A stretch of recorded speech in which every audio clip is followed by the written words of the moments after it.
philosopher writing books, and like we need those guys too. And I don't know how many of those we like. Tom Regan's dead. Right. Yeah, Uh, I hear you. And Peter Singer doesn't always Peter Singer sucks. go the full way. Yeah. So, Yeah. but anyways, I think there's a lot of them. They just might not have real popular names yet. I hope you're right. Yeah, I hope you're right. I hope you're I right. speaking of philosophy professors and veganism, when I was in college at a community college, I was already vegan, and I made a little short film about veganism where I'm giving a speech and like showing slaughter videos, and I gave this and to my professor at the college, who was vegetarian at the time.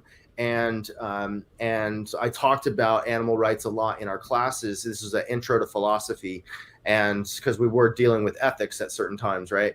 And Hmm. and so by the end of the semester, he told me and the whole class that from now on, for all of his future semesters, he's going to be incorporating a whole section about animal rights, and that he had gone vegan. So that was Wow. really cool. And so, and there was like 30 students in that class. Hmm. So, all into the future. That's just a beautiful thing, I think.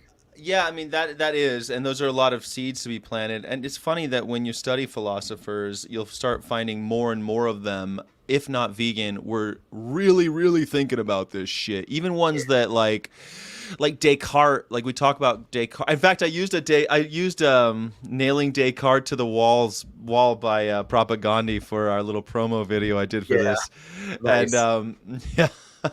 And but Descartes was even talking about he's thinking of so much about and trying to justify hurting animals, right? I mean, philosophers have to address this throughout time, even if they're on the wrong side of it.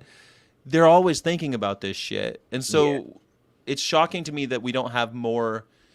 Like, how many people do you encounter that simply haven't thought about this shit at all? Yeah, quite a bit. Yeah. And another thing that's frustrating, in addition to philosophers not paying the attention it deserves, is Mhm. leftists and progressives not They're the paying worst attention. ones. You know what I mean? And like the atheist community also, who like prides themselves like on being awakened We're and so bright. yeah, Yes. having gotten over the brainwashing of religion, indoctrination, and all that, like, and I feel that too. Like, I'm an atheist activist, because I have religious trauma from my, Oh, I'm right there with you, man. I'm anti-theist. I'm yeah. like I'm super hardcore about that.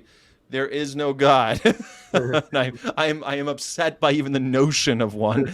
I am offended by you suggesting there might be one. Yeah, like I consider myself an agnostic atheist, because maybe there's some trickster god, some evil god out there, or Some trickster. Yeah. yeah, or Okay. or a god who's like, maybe they want to Entirely help. apathetic. Yeah, yeah. Either the god is a jerk, or the god, Yeah. like, in my opinion, I think, maybe the god wants to help, but isn't powerful enough to help. But was powerful enough to create all this Yeah, shit. yeah, Powerful enough to create a parasite that lives in our eyeballs, but not but powerful enough to help us out with not killing each other. No, I get that, but man, that is something that I find wholly frustrating about this. Not just like that liberals, especially these days, because it's all virtue signaling, so many leftists where I'm like, oh, you care about justice, huh? right. Okay, well, if you care about, because I love what you said before, which was I wanted to fight oppression, I wanted to fight for justice, and then I realized that veganism was clearly the only option, like if you care about those ideals, Yeah, right? Like, and specifically the way I came to that was, have you seen the movie District 9? mhm. Yeah, so District 9 is a sci-fi movie from 2009 where aliens kind of like crash land on Earth it's 20 years in the future, in South Africa, and the aliens are sick and vulnerable. They have some kind of illness, and but they don't mean us any harm, and they have little kids that they care about. But the humans in the movie exploit the aliens' vulnerability and put them in these ghetto camps and Yeah, run apartheid, painful, yeah. yeah, apartheid, right? Like run Mm. painful experiments on the aliens and stuff. And And it just got me thinking about like discrimination in general and like racism, but it wasn't racism because they're not even the same species as us. So I was like, speciesism? Speciesism. Yeah, Yeah. and then the next day I was eating a steak and I was like, wait a minute, like the way that like I'm discriminating against animals because they're not human in the same way that the humans were discriminating against the aliens for not being human, but nobody gets to choose how they're born and there's nothing wrong with being different. So I should just be nice to everybody. Right. Yeah. I mean, there's like the social, the what do they call it, the veil of ignorance for social contract, right? And if we extend that to the veil of ignorance, if we extend that to whether or not you're born a cow or a person, the social contract should be good for all involved, no matter how you're born. Yeah, Um, I like that. John Rawls and the Veil of yeah. Ignorance. Exactly. Yeah. Yeah, like imagine that you have a blindfold on and like you're trying to create a world And you're not that's born yet. yeah, you're not born into the world yet, but you're trying to create a just and fair world. And then you're going to enter the world at a random place. Like you might be the janitor or the CEO, the head of the Mm. company, or you might be a straight person with no problems, or you might be born gay, in which case you're going to face a lot of oppression and stuff. Or you might be born human, where you've got human privilege. You might have some problems still, but at least you're not an animal in a slaughterhouse.